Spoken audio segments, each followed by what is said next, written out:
Bonsoir, vous êtes sur Radio Gabon, votre émission Écosciences. Écosciences qui est une émission de valorisation et de vulgarisation scientifique. Aujourd'hui, on parlera de l'aérodynamique et de la mécanique du vol, plus précisément le secret du vol. Pour en parler, nous recevons aujourd'hui Monsieur Alogo Abesolo Sacré, qui est ingénieur en aviation civile. Monsieur Alogo, bonjour. Bonsoir, monsieur Z. Alors, comment allez-vous? Ça va très bien. Et bienvenue sur votre émission Écosciences, qui est une émission de valorisation et de vulgarisation scientifique. Aujourd'hui, on va aborder les questions liées à l'aérodynamique et la mécanique du vol. On va parler du secret du vol. Alors, on va d'abord faire une petite biographie, d'où vous venez, qu'est-ce que vous avez fait. Eh bien, on sait juste que vous avez eu un bac C, d'accord, au lycée de l'excellence de Libreville à l'époque, et vous êtes allé à l'université des sciences techniques de Masuku, où vous avez obtenu votre licence et votre master en physique fondamentale et appliquée. Pour sortir de là, vous avez rejoint le Niger, où vous avez obtenu un diplôme d'ingénieur en navigation aérienne à Niamey. Voilà. Et vous avez bénéficié de quelques formations supplémentaires, notamment à Toulouse, où vous avez été formé en aviation civile à l'école normale de l'aviation civile. Donc peut-être que si on a oublié quelque chose, peut-être rajouter avant d'aborder le thème. Non, ça suffit pour le thème, ça suffit.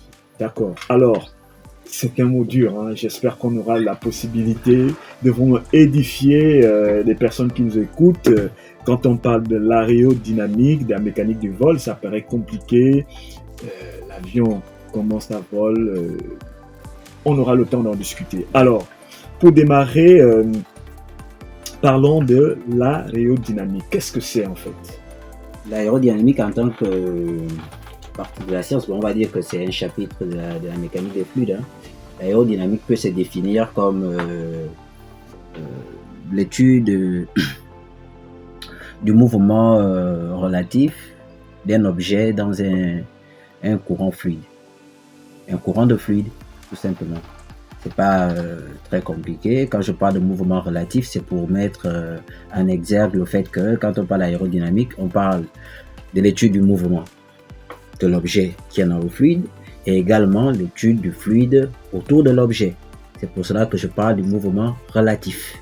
D'accord. Donc quand vous parlez de fluide, il s'agit de quoi? De quel type de fluide? Est-ce que on peut... Là, on est dans l'aérodynamique. Il s'agit de quel fluide exactement qu'on peut mettre en exergue? Ici, quand vous regardez, on parle d'aérodynamique, donc ça vient de l'air. C'est le fluide ici, ce serait l'air, l'atmosphère, tout simplement. Très bien. Alors, donc, comme on le disait en préambule, on va parler du secret du vol. C'est un véritable mystère, le fait de s'envoler. Pour la plupart des gens, quand on fait cette première expérience de prendre les airs, on se demande vraiment quel est ce mystère, ce génie qui a permis à l'homme de défier les lois de la pesanteur. Donc, aujourd'hui, expert en aviation civile, comment l'avion fait pour décoller? Est-ce que vous pouvez nous en parler? Comment l'avion fait pour décoller? Monsieur, on est là pour ça. On est obligé de le faire. Concrètement, on va essayer de relater le circuit scientifique qui permet à l'avion de partir du sol malgré ses 50 tonnes, ses 60 tonnes. Mais on est obligé de définir certains termes purement physiques pour parler de l'aérodynamique. On est obligé de partir de la force parce que concrètement, si on parle de mécanique, il faut partir de la force. On va définir la force ici comme une action mécanique d'une particule ou bien d'un objet A sur un objet B.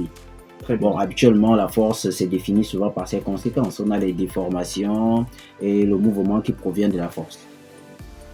Après avoir défini la force, on peut citer quelques exemples de force. On peut faire la différence entre les forces à distance, comme par exemple la gravité, ou les forces de gravité, qu'on parle vulgairement du poids, P égale à mg.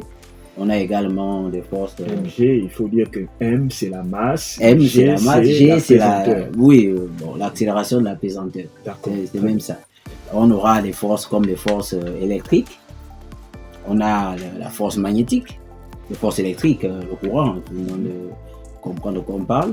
On a la force magnétique, les aimants, les micros, les baffles, tout ça provient de la force magnétique. On a également les forces électronucléaires, qui existent dans les noyaux atomiques. Ça, ce sont des forces à distance. À distance, pourquoi? Parce qu'il n'y a pas de contact direct.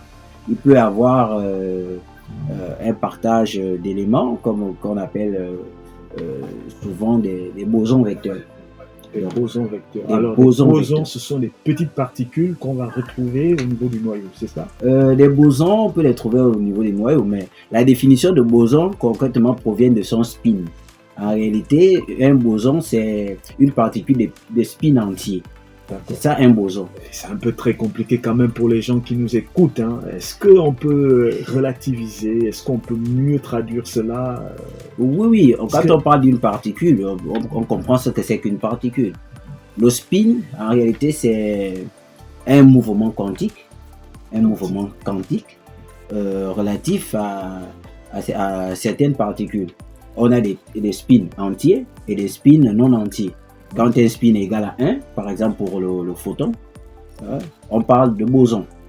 Quand un spin est demi-entier ou différent d'un entier, on parle parfois des fermions.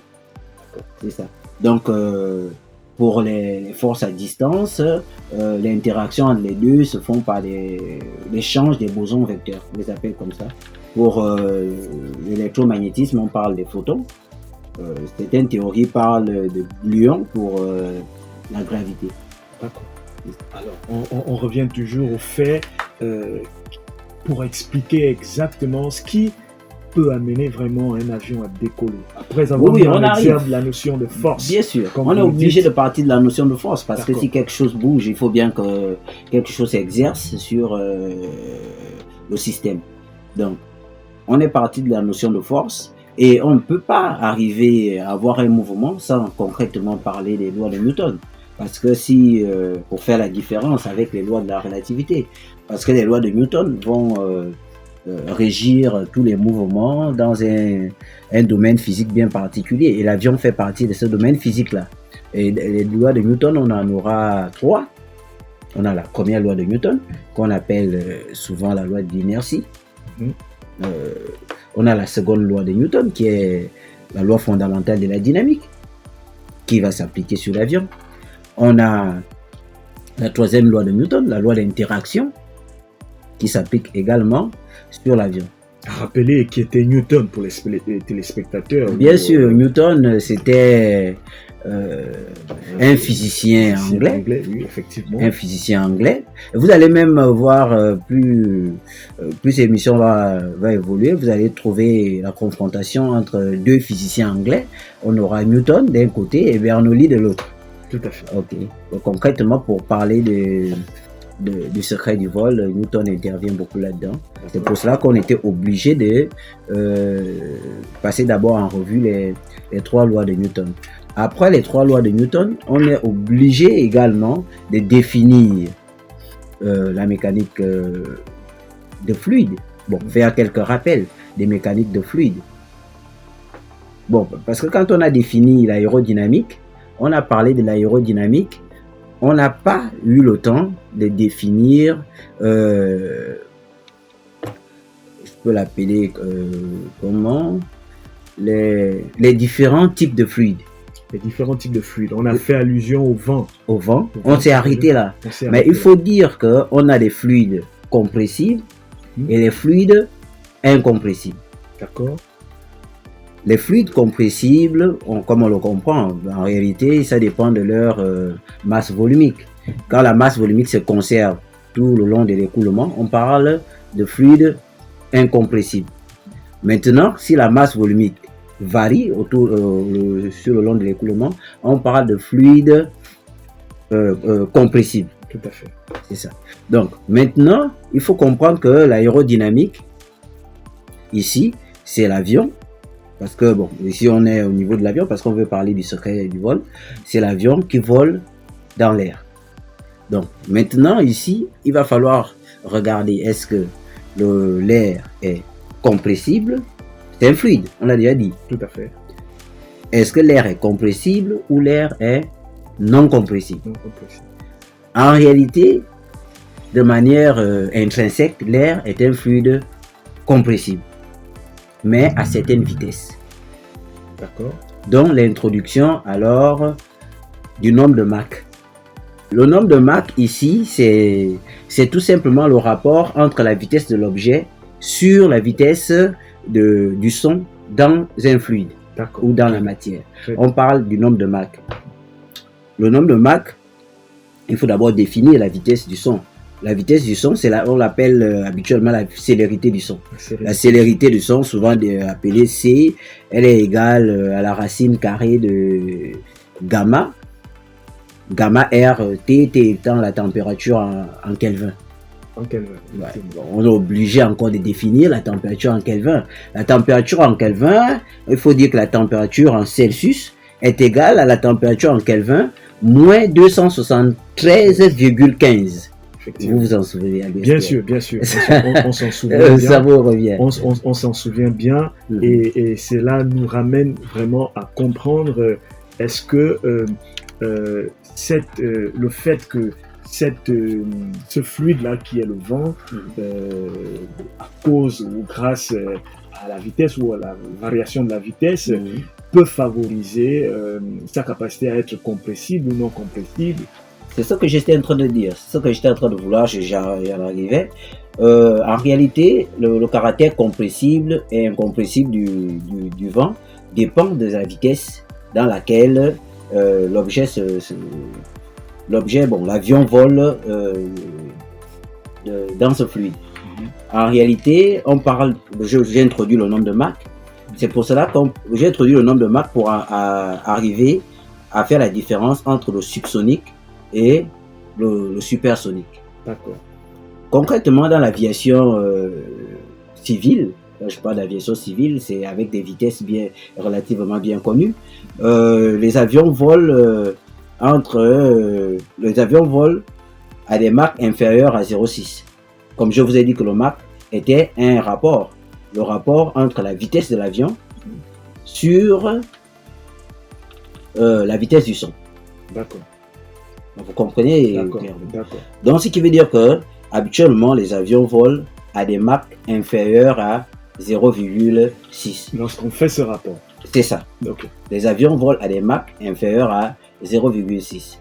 Et on s'est rendu compte que à des Mach inférieurs à 0,6, l'air qui est intrinsèquement compressible se comporte comme un gaz incompressible. D'accord.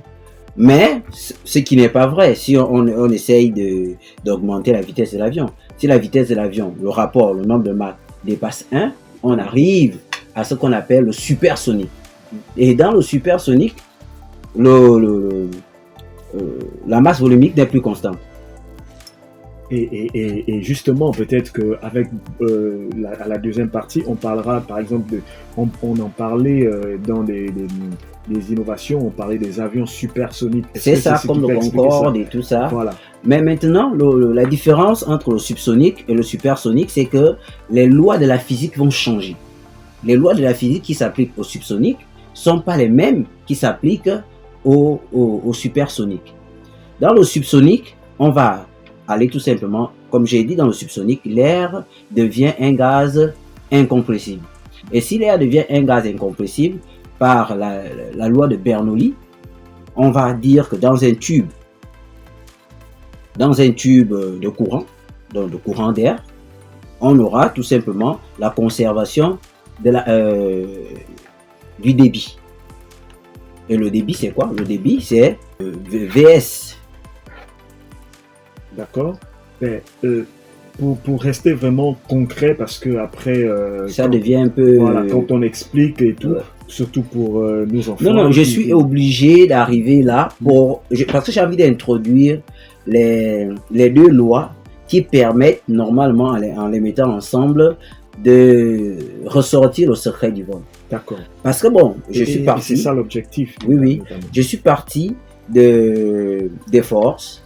On a parlé de la loi fondamentale de la dynamique, du théorème du centre d'inertie et tout.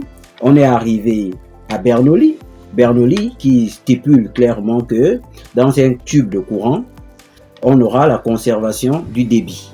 Or, le débit, c'est quoi? La conservation du débit, c'est tout simplement dire en termes simples, tout ce qui rentre dans un tuyau, si c'est de l'eau, tout ce qui rentre, c'est ce qui sort.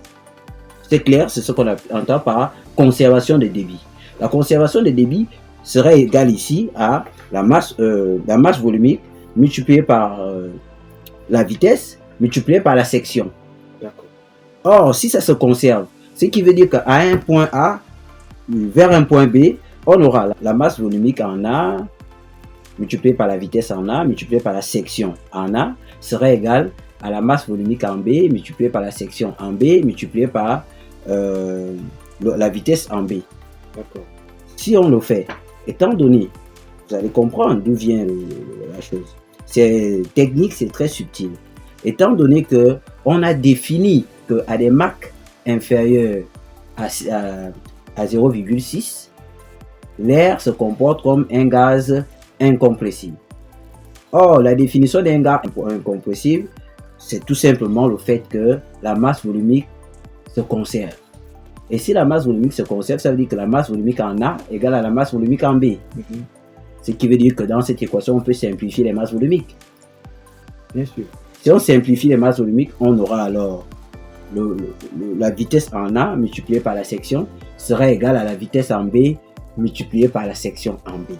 Si vous regardez ça, si vous regardez cette équation qui vous dit que la vitesse en A multipliée par la section en A serait égale à la vitesse en B multipliée par la section en B. Si ça se conserve, ça veut dire que c'est égal à une constante. Très bien. Si c'est égal à une constante, ce qui veut dire que si la vitesse augmente, la section diminue. Si la section augmente, la vitesse diminue. Vous avez compris le principe de Bernoulli. D'accord, mais c'est surtout les auditeurs qui doivent comprendre. Et sans vous couper, est-ce que tout ce que vous expliquez en lien avec les forces en présence, par exemple, lorsqu'on va parler de la traînée, lorsqu'on va parler par exemple de la portance, lorsqu'on va parler du poids, lorsqu'on va parler de toutes les forces qui rentrent en exercice lors du déplacement d'un avion, par exemple. C'est exactement ça. D'accord. Parce qu'on est là, on est en train d'avancer vers la portance. Parce que c'est de cette formule que provient réellement la portance. Bon, dans la théorie de Bernoulli. D'accord. Dans la théorie de Bernoulli, il fallait d'abord installer le principe de Bernoulli. Donc, la première chose, pour que les auditeurs puissent bien comprendre, il faut comprendre que cet avion-là va voler à un Mach inférieur à 0,6. Ce qui veut dire que l'air qui s'écoule autour. Et c'est là où je voulais en venir, parce que c'est vrai qu'on n'a pas assez de temps.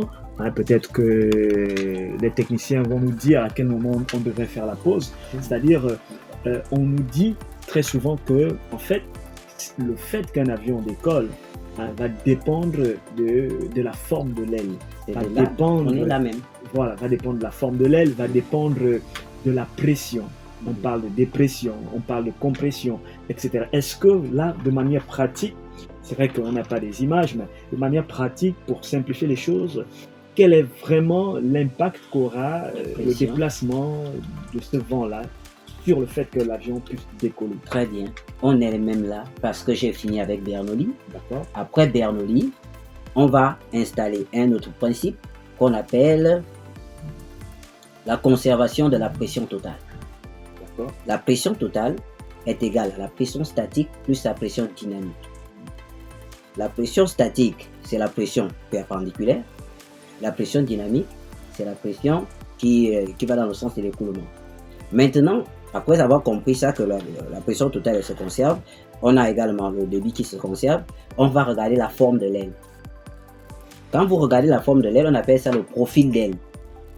Le profil d'aile, si vous regardez le profil d'aile, il est bombé vers le haut et creux vers le bas. Tout à fait. C'est ce que vous voyez. Oui. Le profil d'aile, il est bombé vers le haut et creux vers le bas. Pourquoi? Parce que, pour aller un peu plus vite, c'est pour ramener ce qu'on était en train de dire. Concrètement, comme l'aile vole dans l'air, l'air va passer au-dessus et en dessous. Au-dessus, en réalité, c'est on considère, parce que quand on parle d'un tube de courant, un tube de courant peut être physique, comme un tuyau, ou fictif, et limité par les courants, les lignes de courant. L'air qui va passer vers le haut, vous allez, puisque l'aile est bombée, ça va diminuer la section au niveau de la partie supérieure de l'aile, on l'appelle l'estrado. Au niveau de l'estrado, ça va diminuer la section. Et si ça diminue la section, ça va augmenter la vitesse. C'est pour cela que je voulais poser la constante. La vitesse multipliée par la section est une constante. Si on diminue la section, on augmente la vitesse. Or, l'air qui va passer en bas, on aura la section qui va s'agrandir, puisque c'est creux en bas. Et maintenant, le flux d'air du bas va perdre de la vitesse, alors que le flux d'air du haut sera accéléré. Et si vous prenez le deuxième principe que j'ai posé, la pression totale serait égale à la pression statique plus la pression dynamique. Or, la pression dynamique sera égale à 1,5 de ρ, la même ρ, on revient depuis qu'on appelle la masse volumique, multiplié par la vitesse au carré. Ce qui veut dire que la pression dépend de la vitesse. Si la vitesse augmente, la pression diminue. Tout à fait. Et on dit parfois ça va venir.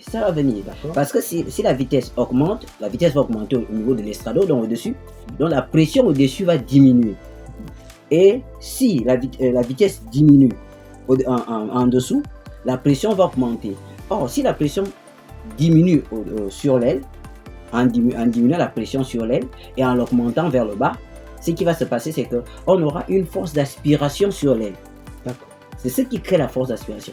C'est la différence de pression qui crée la force d'aspiration qu'on appelle habituellement la portance. Alors, si on parlait de cette portance, en effet, tout ce que vous expliquez là, ce sont des lois complexes pour les auditeurs, mais toujours est-il que c'est une force qui est controversée chez vous les scientifiques. Hein.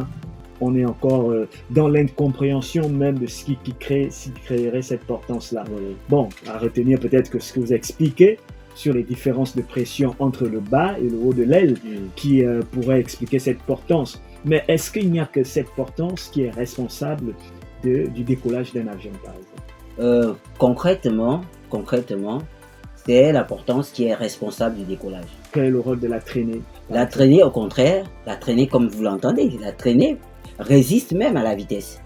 La traînée est créée par les forces au frottement de l'air. D'accord. Donc en réalité, la traînée lutte contre la portance. Alors quel sera alors le rôle des turbines? Les turbines sont là pour propulser l'avion. D'accord. Donc au-delà de cette portance, il y a quand même une force motrice qui existe. La force motrice, elle est là pour propulser l'avion. Parce que si vous prenez la formule de la portance, elle est tout simplement égale à 1,5 de ρ. ρ, c'est comme on en a parlé plusieurs, on en a beaucoup parlé aujourd'hui. ρ, c'est la masse volumique. 1,5 de la masse volumique multiplié par la vitesse au carré, la vitesse qui provient des réacteurs, multiplié par une constante Cz. D'accord. Cz qui est la constante de la portance. D'accord. Alors, une fois l'avion en l'air, on est tout content d'être dans un avion avec des turbulences ou pas. Et on s'est toujours demandé, moi personnellement, je me suis toujours demandé comment les pilotes font pour calculer la distance qu'ils ont déjà parcourue alors qu'ils sont en plein air. Comment ils font pour calculer la hauteur, on parle des pieds, 1000 pieds, 2000, 3000, 5000 pieds. Comment ils font pour calculer tout cela? Oui. Et quelle est l'importance? Est-ce qu'il y a une importance? Parce qu'on aurait cru comprendre que plus un avion vole bas, plus sa portance diminue. Est-ce qu'il y a un rapport entre la hauteur d'un avion ou un avion qui vole trop bas? Est-ce qu'il y a le risque de diminution de sa portance, mais comme je vous ai dit, quand vous regardez l'équation de la portance, je vous ai dit, la portance elle est égale à 1,5 de ρ V carré Cz. Donc, en réalité, la portance dépend. J'ai oublié le S, la surface à l'air, on l'appelle comme ça, mais en réalité c'est la surface de l'aile. Mais chez nous, en aéronautique, on appelle ça la surface à l'air. Concrètement, la portance dépend de la densité de l'air, de la vitesse de l'avion et de la surface de l'aile. La portance dépend de ces trois-là. C'est les trois mélangés. Donc on ne peut pas dire que plus un avion est haut, plus l'importance, il perd de l'importance. Il peut être haut, s'il est haut et qu'il sort les volets, ça veut dire qu'il augmente S, la surface à l'air, il peut toujours compenser le manque d'atmosphère un peu plus haut. Mesdames et messieurs, vous êtes sur Radio Gabon, votre émission Éco-Sciences. Vous êtes avec Monsieur Alogo Abesolo Sacré, ingénieur en aviation civile. On se retrouve pour la deuxième partie de l'émission.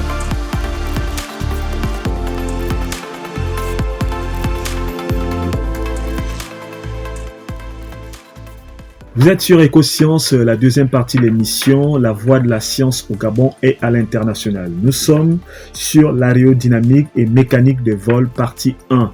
Alors, le secret du vol avec Monsieur Alogo Abesolo Sacré, ingénieur en aviation civile.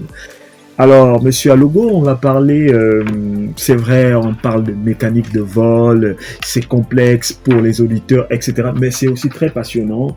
Seulement, je crois qu'on ne pourra pas épuiser le thème, hein, la thématique est tellement vaste. Je crois qu'on aura d'autres occasions. Cela dit, on va quand même parler des métiers de l'aviation civile parce que quand même, c'est un métier assez méconnu du grand public. Alors, il est important de connaître quand même ce qu'il existe comme opportunité, comme métier, etc. D'abord, quels sont les métiers qu'on rencontre concrètement dans l'aviation civile? Des métiers liés aux formations scientifiques, par exemple. Okay. Il faut dire que l'aviation civile est essentiellement, pour moi je le dirais, elle est essentiellement scientifique. Même les métiers que les littéraires peuvent faire, ce serait mieux que ces métiers-là soient faits par les scientifiques. Dans l'aviation civile, moi j'ai fait l'école africaine de la météorologie de l'aviation civile. Là-bas, on avait comme métier, on a tout ce qui est météo aéronautique. D'accord. La météo aéronautique, vous comprenez que pour faire de la météo, il faut faire en quelque sorte des mathématiques et de la physique. On a la navigation aérienne. La navigation aérienne, c'est vraiment de la navigation aérienne, c'est les équations des trajectoires et tout ça. Il faut forcément faire de la science. Vous pouvez pas établir une trajectoire si vous savez pas ce que c'est qu'une accélération. Parce que pour avoir une trajectoire, il faut partir d'accélération, définir la vitesse et la position. Tout à fait. Concrètement, on a d'autres métiers comme les métiers liés à l'électronique informatique appliquée à l'aviation. C'est ce qu'on fait. Par exemple, on a les aides à la navigation. Il faut pouvoir les calibrer, il faut pouvoir même les concevoir. Est-ce qu'il n'existe pas d'automates, par exemple, qui peuvent aider les non-scientifiques à faire ce travail? Les automates.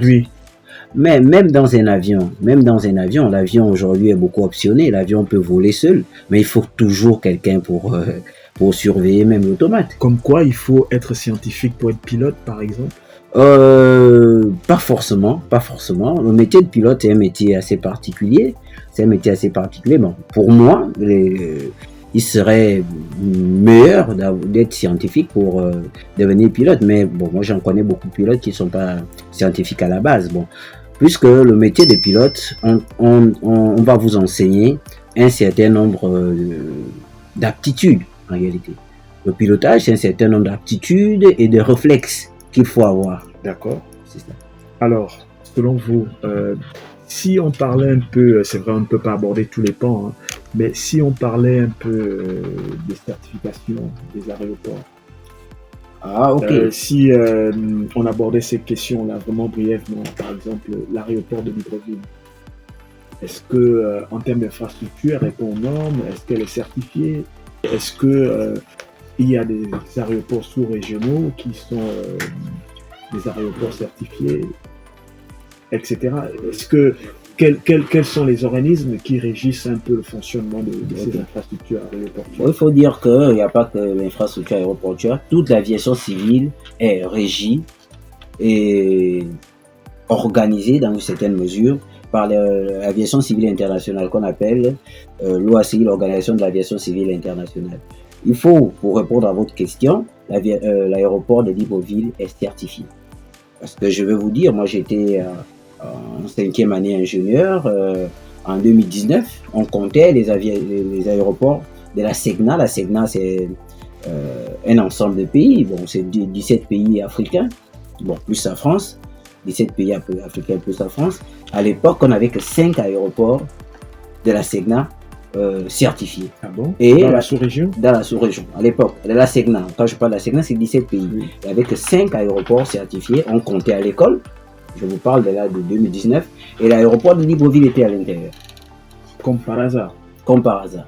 Donc, c'est pour faire la différence entre les mesures de sécurité et de sûreté qui assurent un aéroport et l'édifice. Il y a des aéroports qui sont construits, grands et tout, mais qui n'ont pas les mesures de sécurité et de sûreté qui vont avec. Ce qui est le contraire de l'aéroport de Libreville, qui est actuellement, bon, je peux dire depuis 2018, certifié. D'accord. Alors, Monsieur Alogo, votre mot de fin, par exemple, qu'est-ce que vous pouvez dire à la jeunesse qui vous écoute aujourd'hui par rapport à votre formation liée au métier de l'aviation civile?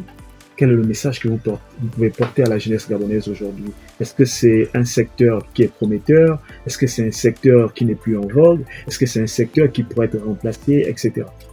Bon, je vais commencer par la dernière question. L'aviation civile n'est pas remplaçable. À l'époque, je veux rappeler encore, quand j'étais à l'école, on nous disait que l'aviation civile, c'est la seule chose qui a résisté à la Seconde Guerre mondiale. Ce qui veut dire que même en pleine guerre, il y aura de l'aviation civile. Bon, l'histoire nous ramène quand même à dire que la seule chose qui a réussi à arrêter l'aviation civile pendant un petit temps, c'est la Covid-19. Tout à fait. Donc, ok. Mais c'est pour vous dire qu'aujourd'hui, la croissance de l'aviation civile évolue à environ de 5% par année. Ce qui veut dire qu'on aura bientôt, ou même actuellement, on a besoin des travailleurs dans le domaine de l'aviation civile, des pilotes, des ingénieurs, des techniciens supérieurs, des stewards, des hôtesses. On en a besoin. Et en plus, actuellement, avec le projet du CTRI, du chef de l'État, nous avons la création de la compagnie nationale qui va forcément embaucher beaucoup de personnes, puisque la compagnie est censée grandir. Une compagnie qui grandit, cela entraîne forcément le recrutement d'un certain nombre de personnes. Très bien. Surtout un certain nombre de scientifiques. Très bien, très bien. En tout cas, les scientifiques en vogue, je vous remercie pour avoir partagé aujourd'hui cette thématique qui est beaucoup à explorer davantage, et je sais que dans les prochaines émissions, on aura la possibilité d'aller dans un peu plus de détails concernant les mécanismes ou la mécanique des vols, les mécanismes liés à l'aérodynamique. On n'oublie pas notre chroniqueuse qui va nous faire la rubrique Clin d'œil science, qui va nous parler des muscles. Alors, bonjour mademoiselle Lorraine. Bonjour. Comment allez-vous? Je vais très bien et toi? Et moi ça va. En tout cas, nous sommes en fin de semaine. Alors, vous allez nous parler des muscles. Oui. Pourquoi les muscles? Pourquoi pas en fait? Ah, d'accord. On n'a plus rien à dire. Alors, en fait, les muscles servent à tout en fait. Tout mouvement, rire, sauter, parler. D'accord. On vous écoute religieusement et peut-être qu'on aura des préoccupations. Peut-être qu'avec ça, on pourra aller en salle de sport. Peut-être. Bon, pas sûr en fait. À vous la parole. Alors, les muscles, que sont-ils réellement? Les muscles sont des organes pouvant se contracter sous l'influence d'un stimulus extérieur ou interne. Ils sont des éléments moteurs du corps, c'est-à-dire qu'ils font bouger le squelette, qui à son tour leur permet de se maintenir dans une certaine forme, en plus d'autres organes du corps évidemment. En d'autres termes, ils sont responsables du mouvement du corps.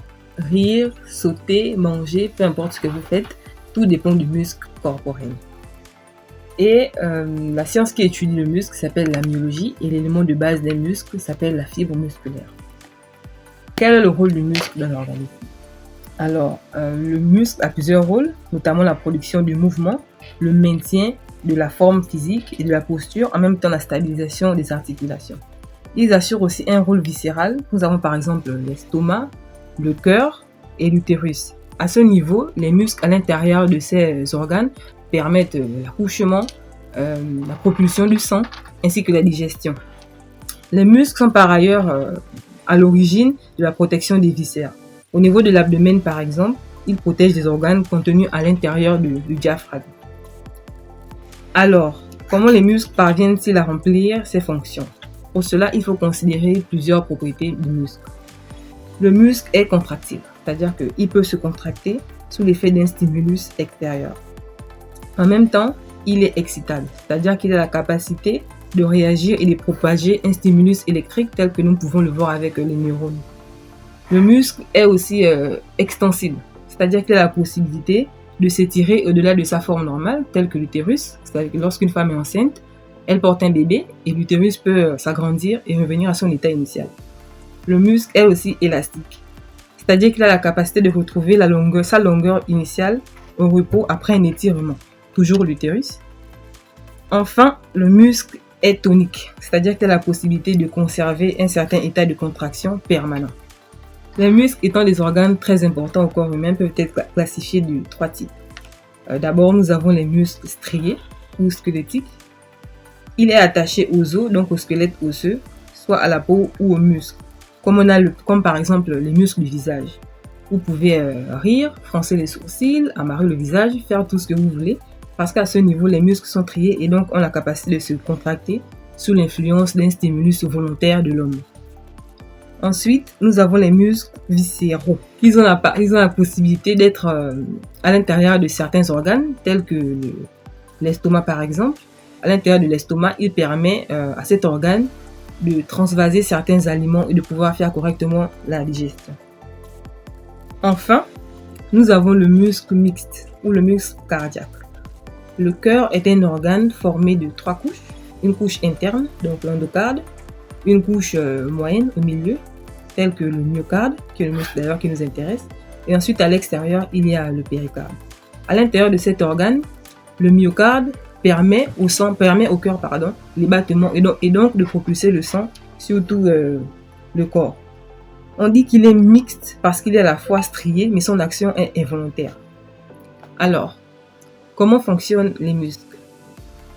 Pour comprendre les muscles, nous pouvons prendre un exemple, notamment lors du sport. Lors de l'échauffement, les capillaires sanguins qui irriguent les muscles vont se dilater et permettre le passage du sang à l'intérieur de l'organisme.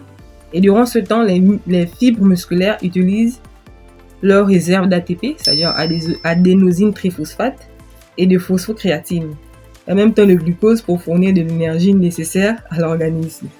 Comme tout organe, le muscle peut avoir des maladies, c'est-à-dire que l'on nomme de manière générique les myopathies. Nous avons par exemple la myopathie de Duchenne, qui est un déficit au niveau des muscles, des épaules et même du bassin. Ou encore la dystrophie myotique de Steinert, qui est une faiblesse musculaire débutant à l'extérieur du bras. Quelle est la nécessité par exemple de faire du sport?